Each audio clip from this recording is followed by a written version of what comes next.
Many years ago, I was flipping through some photographs. Yvonne likes to take pictures, and she kind of chronicles our lives in her photo albums. Should I switch over here, John, or are you okay? She sort of chronicles our lives in photo albums.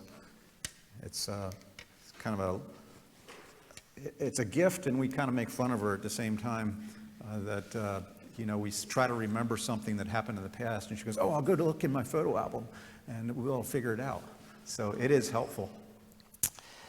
And I was flipping through some photographs. She might have had them out one day, and I noticed something that was a little troubling to me. I noticed that I wasn't in a lot of the pictures. And I didn't take them, so that wasn't the excuse. I wasn't in a lot of pictures, and so I thought, why is that? And I was thumbing through them. There was some events that I looked at that I thought, I don't remember that. And there was others that I did, and I thought for a moment, where was I? And I probably was like a lot of you men in the household. I was working. And that's good, right? We need to supply for our family. But there was also a sense within me that was like, did I miss something? All those years, those little activities that Yvonne did with the children, and I wasn't there. I was working. And, again, it was that balance of, well, sure, you need to work, but did I miss something? Did I miss something really good for what was just ordinary? Was work really that important that I needed to always be doing work? And when you have a young family, it's tough, right? Those of you that are young families, the hours that you put in work are precious, especially if you accumulate any overtime. So to give up those hours at work are tough, and I understand that. But did we miss something? Does our good work distract us from something that is even better? Do you ever feel that tension of things that are good, but does it distract us? Does it get in the way of something that's even better? We've been in a series that we've been calling Sitting at the Feet of Jesus. The idea of what would it be like to actually walk in the days that Jesus walked here on the earth and have the chance to sit down with him. There's times when he gathered his disciples, when he gathered his followers and said, come, let me tell you something. Let me tell you a story. Let me teach you. And many times in the scriptures it specifically says, and Jesus gathered the people, or the people came around, and I wondered what it would be like to actually sit at the feet of Jesus. And then it realized that, we have stories all over the Gospels of what it's like to sit at the feet of Jesus. And today we want to look at a story that is a literal sense of somebody sitting at the feet of Jesus, and it's a fantastic example of this. So turn with me to Luke chapter 10, if you would. A story that maybe you're familiar with. Maybe you've heard the story before, and it's just a few verses. Luke chapter 10, verse 38 to 42. And I'd like to read this text for us today.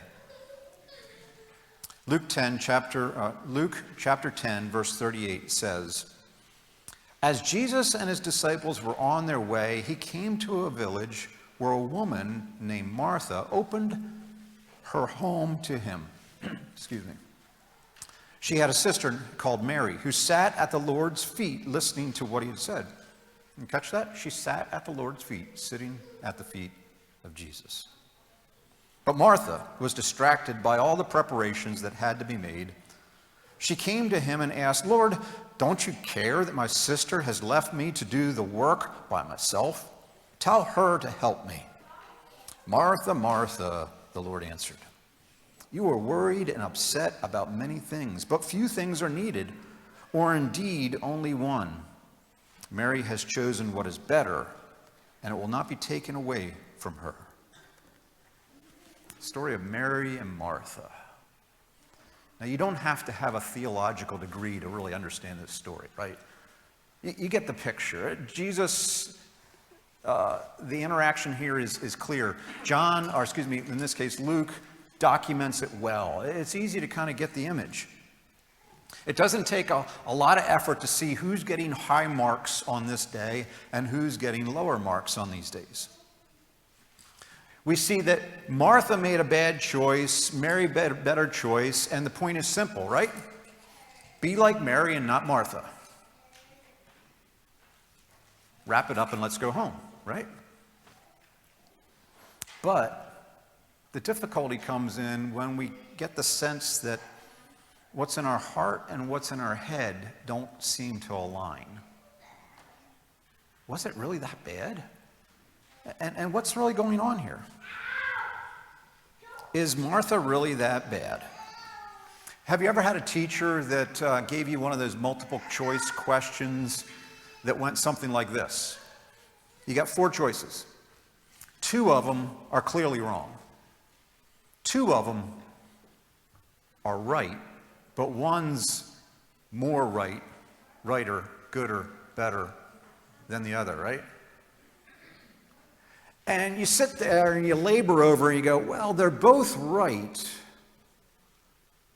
but you have to choose the better one, the best one.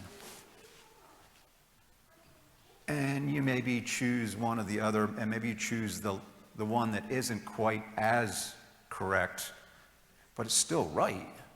It's not the answer they were looking for. This kind of feels like that.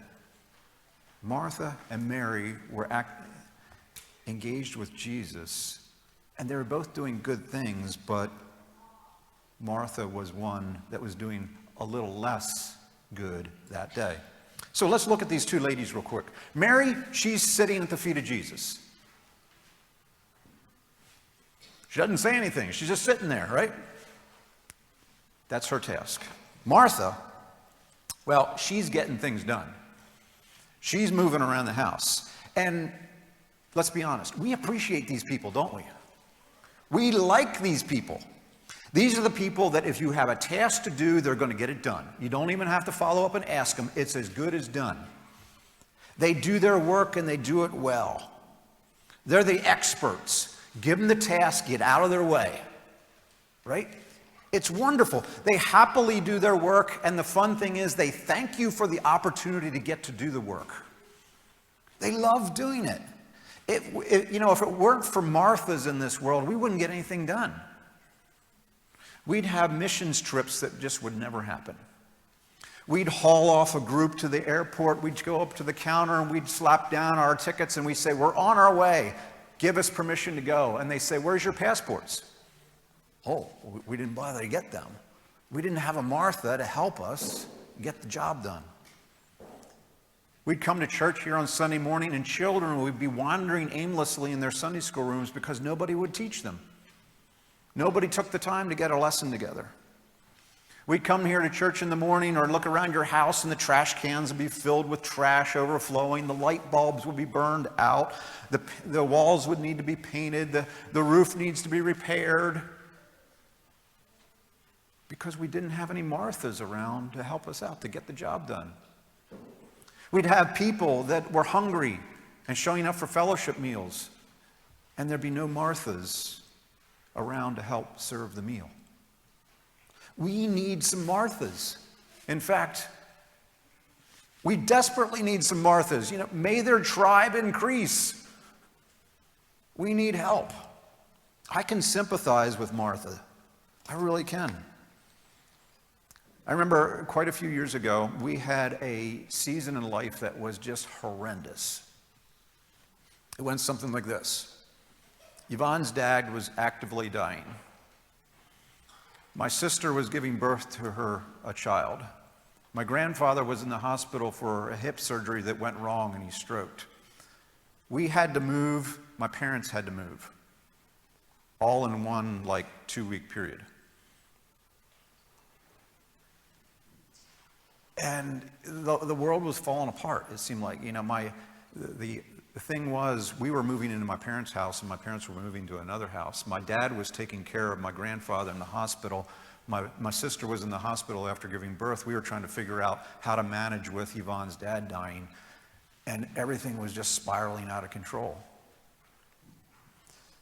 The way I dealt with it is I got busy. I basically moved 2 households within a couple of days. I just kind of motored around, did all kinds of things, and just kept moving. Meanwhile, Yvonne sat and pondered. And it created quite the tension for a while in our household. You said, what are you doing? Just sitting there. Get moving. We have things to do. And she says, I can't. So I can sympathize with Martha. It's kind of the way I'm wired. It's like, let's get going. Let's get it done. Let's move. No sense in just sitting around. You're doing nothing.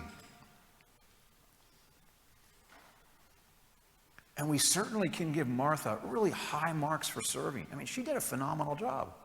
Because look at the situation. Just before the event of this story, Jesus told the story of the Good Samaritan. You remember the Good Samaritan? The guy that was injured along the road, and a couple of guys, different people came and helped him. And then the point of the story was, love your neighbor as yourself. Right? Good Samaritan. Now, Martha wasn't loving a foreigner that was injured or needed bandages, but she was helping feed a tribe of hungry people. Remember in verse 38, we read that Jesus and his disciples, they were on their way and they stopped by the house of Mary and Martha. So it was at least Jesus and 12 other guys, at least.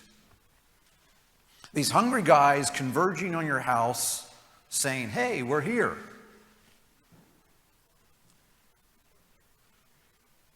And while the text doesn't explicitly say it, I have a hunch they were hungry. They were hungry. And Martha has the gift of hospitality. And this is like, woo-hoo, this is my wheelhouse. This is what I do. Get out of my way. Let's go. So she wanted to honor Jesus and the disciples and put together a really nice meal for them. So she says, let's go. Let's get to work. Sure, she could have slapped together some sandwiches, pulled out the potato chips, and said, here you go. But she didn't want to do that. This was Jesus. This was an honored guest. This was Jesus and the disciples coming and saying, they get to be at my house. I want to give them a nice dinner. I want to give them a nice lunch. And Martha was the one for the job, right? Because I wonder if Martha was the one who would always keep an eye out and do the really nice things for people. When things were going tough, she'd be the one to show up at your house and say, hey, how can I help you? What can I do for you? She was the one that when the family had a baby, she'd show up with a gift and a meal and a really nice meal and homemade stuff, and it was really good. You'd say, yeah, you want one of those meals from Martha when she makes it, because she takes care of you. She was the one that when the family member got sick, she would care for the family member, make sure that they had soup, make sure that they were taken care of and everything else. Martha was good. She was a good neighbor. And notice, Jesus doesn't fault her for her service. Jesus doesn't condemn her. Jesus doesn't say, stop doing that you've done a bad thing. She points out something that is very, very important, and it's seen in one word in verse 40. Do you see it? Look at verse 40.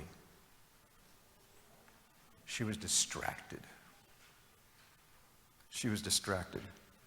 Her attention, her gaze, her attention got somewhere else. She was distracted. How many of you can relate to this? When I get up in the morning, I try to have devotional time. And on far too many occasions that I want to admit, I find my mind having this heightened awareness of everything I have to do during the day and during the week. The thing I put off doing around the house because it was a job I hated doing, I have to do right now. It's just compelling. I got to go. I'm distracted. I can all of a sudden find myself saying, hey, I need to check my email. And then email leads to Facebook, and then Facebook leads to something else. And before you know it, it's like, what was I doing? Oh, yeah, I was reading the Bible, talking to God. I was distracted. I know this never happens to any of you, but say we're in church, and you're listening to somebody up front talking. Which reminds you, something they say reminds you that, hey, you know what? I never did make my changes on my fantasy football team this week. I think I'll take care of that right now. So you get on there and you take care of that, and before you know it, there's a closing song and you go, oh, wow, it's time to go. Oh, I'm sorry. That's a pretty good example. Distracted. That distracted you, didn't it? Or just suppose, again, I've heard stories about this. I'm sure it's never happened to any of you. Suppose you're eating dinner with your spouse, and they're talking, and they're telling you about Christmas and Thanksgiving plans with the family, and talking and talking and talking and talking. All of a sudden, a text comes in from somebody that you were looking for a reply for all day long. And you glance down and you see it, and you go ahead and reply to it.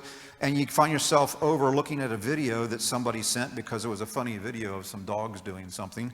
And then you slipped over and you tried to look at something else, and you kind of do it on the sly down here so that hopefully your spouse doesn't see. And all of a sudden, they're looking at you and saying, do you understand what I said, or is that okay? And you realize, distracted. Caught you. You're lost. Is there anything wrong with taking care of things around the house, checking Facebook, seeing what's going on in other people's lives, looking at funny videos, responding to your emails? No, not really. But sometimes these things distract us. They're good, but we just get distracted from what is better. Mary is sitting at the feet of Jesus, and it's a picture of a person who is ready to learn from Jesus. Sitting, postured, I'm ready to learn. Show me, teach me. Martha is a picture of somebody who wants to serve. We need both, right? Discipleship, learning from Jesus, receiving what is truly great, sometimes comes as we suspend our tasks, suspend our work in order to fully connect with Jesus. Yvonne and I have this practice when we invite people over for dinner. We oftentimes find that, and you probably have found this too, that you have wonderful conversation around the dinner table, and then if you get up and you move over to the living room, it somehow, I don't know, there's this wall or something you walk through, and the conversation just falls down. It doesn't go anymore. So we oftentimes stay right around the table, and we leave the dishes all on the table and let them go. And there's some people, sometimes when guests come over, and it creates a lot of anxiety that there's dirty dishes on the table, and they want to help us clean up. And we say, no, we'll get it, no problem. Just stay right here. Now, helping clean up, that's a good thing, right? But we try to intentionally put aside what is good for what is better. And truth is, we have our little system in the house, and we can get it taken care of without too much difficulty.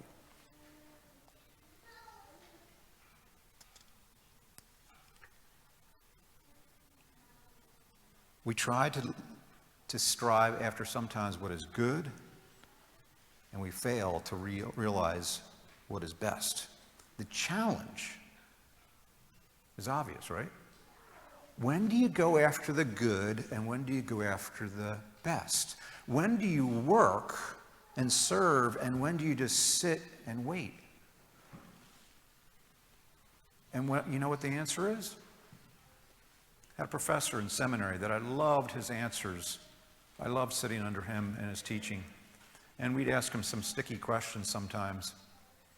And he would say, I can answer that in 3 words. I don't know.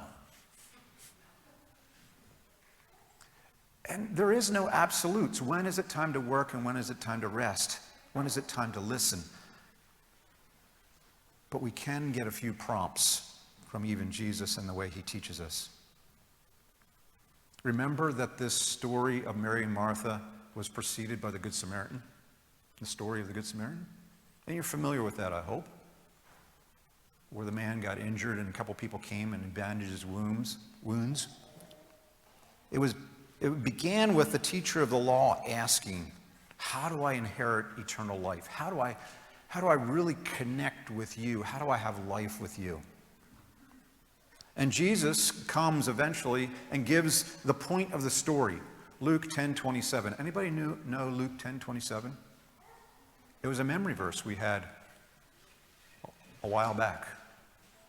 Roll back your memory. Does it come up at all? Love the Lord your God with all your heart, with all your soul, with all your strength, and all your mind, and love your neighbor as yourself. Two things, both good things, right? Love the Lord your God, and love your neighbor as yourself. In the Good Samaritan story, we have two key actors, a priest and a Levite. And before they left home that morning, they probably quoted this verse. Because in the Hebrew and the Jewish tradition, this was called the Shema. And this is something they quoted every day as a way of getting in their minds. But it's interesting that if they quoted this every day, they knew the words, but it seemed like it had a little impact in their life and the way they lived it out in that story of the Good Samaritan. So knowing the Bible is important, but serving the others is good. But sitting at the feet of Jesus and hearing his word soak into our lives is even better. It's life-changing. And here, Jesus says, Mary, today you chose the better thing. Ministry to your spirit, ministry from God to you precedes ministry to others. Notice the sequence. The first command is love the Lord your God. The second, love your neighbor as yourself. These two commands are always put together in this order. If we get them turned around, we're always going to give up what is great for something that is good or mediocre. Before we move towards serving others, we must allow Jesus to serve us. Before we serve others, we must allow Jesus to serve us. Now that may seem odd, right? Hold it. Aren't we supposed to worship God? How is it that Jesus serves us? But remember, God is a good Father. God wants to come and he wants to commune with us. He actually wants to have a relationship and connect with you. But can we slow down enough and not get distracted long enough to sit at the feet of Jesus and really hear from him? I wonder how much would our lives begin to come in order if we got this sequence right? To love God first, and then to love our neighbors. But there's so much to do. Yes, I know. I can relate. I struggle with this too. You know how I said that sometimes I get distracted in my devotions? Sometimes I say to people, I am so weak in this that I sometimes have to go to places like coffee shops and sequester myself at a place like that and say, you are not leaving here until you complete this. Henry Cloud once said this, which I really like. He said, when maturity is not strong enough to do something you value, or you might say, to do something that's great, add an external structure. When your maturity is not strong enough to do something you value, add an external structure. If you're giving up what is truly great for what is good because you're distracted, add a structure around you to help you. If that means going to a coffee shop and chaining your leg to a table and say, I'm not leaving here until I get through my time of prayer with God, do it. If you need to go into your room and close the door and lock the door and tell people in the house you cannot come in here, do it. If you need to run away and sit in your car somewhere in a parking lot by yourself, and that's the only way you're going to do it, put a structure in life that's going to get it done. It's that important to connect with God. So what distracts you from experiencing what is great? Maybe you, like Martha, your work, your tasks get in the way. You enjoy what you do. It's not hard to do. You find satisfaction out of it. But does your work distract you from what's really great? What if this week you would order your week that you would say, I'm going to put aside the weight of this day, and I'm going to intentionally sit at the feet of Jesus. I know you hear like 100 voices in your head. But what if we would do that? Quietly taking that model of Mary and just sitting, saying, I'm here, ready to receive you. When our good work distracts us from being with Jesus, we sacrifice what is great for what is really only good. So here's what I'd like to do. I'd like to practice this. So put down whatever's distracting you now. Maybe it's your phone. Maybe you need to take your phone and put it on the floor. I did this once with the youth group. And man, you would have thought I would ask them to cut off their right arm. I said, the world won't stop. Your phone is right there. It's okay. You'll make it. But maybe you need to put some things down. And I'm going to invite Sheila and the team to come forward, and they're going to lead us in a time. And our practice has often been that we have a song, one song to close the service. But we ordered the service today that we're going to have a little longer time, a few extra songs here of worship. And I'm going to invite you to take a posture of sitting at the feet of Jesus. Sheila will likely invite you to stand, but I give you permission to rebel and not stand if you don't wish. Because maybe today you need to take that posture of actually sitting. Maybe you need to get out in the aisle and cross your legs and actually just sit on the floor and in the aisle and sit before the feet of Jesus. Maybe you just need to take a little bit of time and just let the worship soak in around you, almost as if the angelic voices are singing over you today, and receive the presence of God. Maybe you need to actively, wholeheartedly, full voice engage in lifting your voices in praise. We're all different. But what does it look like to sit at the feet of Jesus? Let's pray together. God, we come to you. Martha was a great lady. We'd love to have a whole bunch of them in our church. But we also understand that the model that Mary gave for us was really good. There's times that we just need to stop. Just get before you. Listen. And say, teach us. Show us. Speak to us now, Lord. And so today we want to just take that posture as we spend a little time in worship and song. Perhaps we're not sitting in our living room. Perhaps we're not sit crossed legs in front of you. But we want to posture our hearts and our minds that we're coming before you today.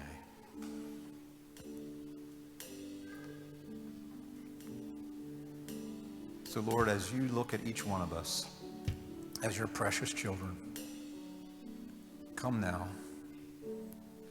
Minister to each one of us.